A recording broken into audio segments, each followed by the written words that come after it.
Hi అండి, అందరికీ నమస్తే. Welcome back to Satvika's veg cooking. ఈరోజు దొండకాయతో మసాలా కర్రీ ఎలా చేయాలో చూపిస్తున్నాను.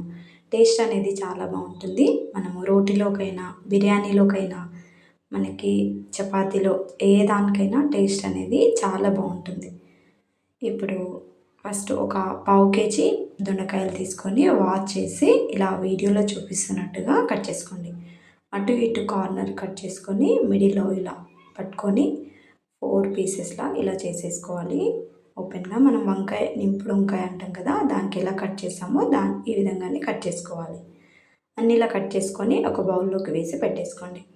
ఇప్పుడు స్టవ్ పైన ఒక ప్యాన్ పెట్టేసుకొని ఒక 3 టేబుల్ స్పూన్ల పల్లీలు, కొంచెం ఎండు కొబ్బరి, కొంచెం ఫ్రై అయ్యాక దీనిలోకి ఒక 2 లేదా 3 టేబుల్ స్పూన్ నువ్వులు వేసి ఫ్రై చేసేసుకోండి.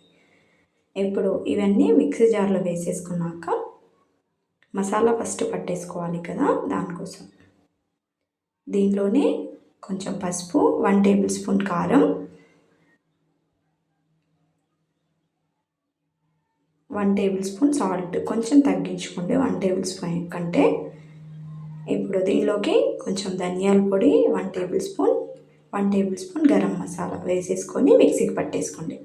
ఇప్పుడు దొండకాయలు ఇలా ప్లేట్లోకి వేసాక ఇలా వీడియోలో చూపిస్తున్నట్టుగా దీనిని ఫిల్ చేసేసుకోండి. ఈ విధంగా పట్టేసుకోండి. ఫస్ట్ ఇలా వీడియోలో చూపిస్తున్నట్టుగా దీనిని ముక్కలకన్నీ ఇలా ఫిల్ చేసి పెట్టేసుకోవాలి. అన్నీ ఈ విధంగానే చేసేసుకొని ఒక ప్లేట్లోకి వేసి పెట్టేసుకున్నాక స్లోగా వేయాలి, లేదంటే విరుగుతుంది అది. ఇలా ఈ విధంగా మొత్తం ఫిల్ చేసేసుకోండి. సేమ్ మనం వంకాయ ఎలా చేస్తామో అదే స్టైల్లో అండి. కాకపోతే ఇది కొంచెం అనేది ఎక్కువసేపు ఉడుకుతుంది దొండకాయ అనేది. ఇప్పుడు స్టవ్ పైన వేరే కడాయి పెట్టేసుకున్నాక నేనైతే కుక్కర్ పెట్టేసుకున్నాను. దీనిలోకి ఆయిల్ వేసాక కొంచెం మసాలా దినుసులు వేసాను. మీరు కావాలంటే వేసేసుకోవచ్చు, లేదంటే జీలకర్ర ఆవాలైనా వేసేసుకోవచ్చు. ఇలా వేసేసుకున్నాక కరివేపాకు వేసేసుకొని ఇవి మనం ముక్కలు పెట్టేసుకున్నాం కదా, అవి మొత్తం వేసి 1 టేబుల్ స్పూన్ అల్లం వెల్లుల్లి పేస్ట్ వేసేసుకోండి. సాజీరా, దాల్చిన చెక్క ఇవన్నీ వేసానండి నేను. మీరు కావాలంటే వేసుకోవచ్చు, మసాలా ఎక్కువ అనిపిస్తే మీరు తగ్గించుకొని కూడా వేసేసుకోవచ్చు. ఇలా ఒక 2 సెకండ్స్ ఇలా పెట్టేసుకొని ఉడికాక మరొకసారి కలపండి. ఇలా అడగంటినట్టు అవుతుంది, కాకపోతే ఏం కాదు. మిగతాది మిగిలి ఉంటే అది కూడా వేసేసుకొని వాటర్ పోసి ఒకసారి కలిపేయండి. గ్రేవీ మిగులుతుంది కదా, అదే వేసి ఒకసారి విధంగా కలిపి మళ్ళీ ఇంకొక గ్లాస్ వాటర్ పోసి,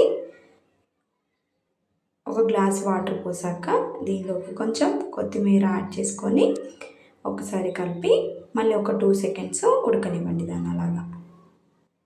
ఇది కొంచెం ఉడకడం టైం పడుతుందండి.